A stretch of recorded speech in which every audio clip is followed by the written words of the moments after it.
مشاهدينا الكرام، وفي مخيم كفر دريان بريف إدلب الشمالي اضطر وفي ظل في ظل الطقس البارد ونقص المساعدات اضطر بعض سكان هذا المخيم لاستخدام مخلفات الحيوانات للتدفئة. فلنتابع.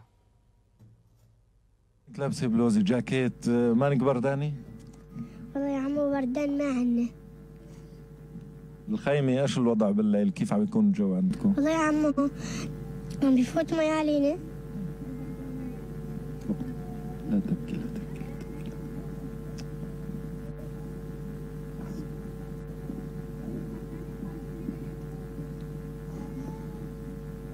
عم تروح على المدرسة؟ ليش عم تبكي؟ لأن يا عمو ما عنا شيء. ايش بدك قولي لي؟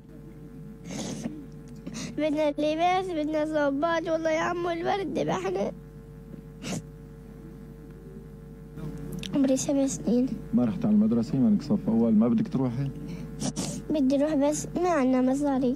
يلا يلا البابا عم يعالج اختي. ما عنا اكل، ما عنا يعني حق اكل ما عنا. ايه وهذا اللي جاي يجرى ويانا. ميه ما في، والله يجي نشتريها على حسابنا الخزان 100 ليره ب 25 برميل. والله البلد جدا ولا ميه ولا شياتين، ونناشد اهل الخير انهم يدربونا ما يدربونا تدفئه تنظيفات. والله يحرم علينا اذا شفناها. كل سنه اصعب من سنه. اجار ارض هلا كل سنه عندنا دفع. الدلم 150 دولار. منين اروح اجيب؟ منين تروح؟ يعني قمت اترجى يعني بالعربي تعدي لها سياره.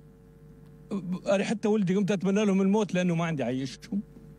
ما ظل عندي شيء اعيشهم خالص. القدره لله ما عندي. منين اروح؟ نبوق ما نقدر نبوق. ولا حول ولا قوه الا بالله العلي العظيم. وعندي طفله معاقه. بعض النوبات يعني بالليل لما ينقطع النفس عندهم ندله خرطوم عن طريق بس التنفس. عمليته 100 دولار. 100 دولار ما عندي. اهم شيء استبدال الخيام.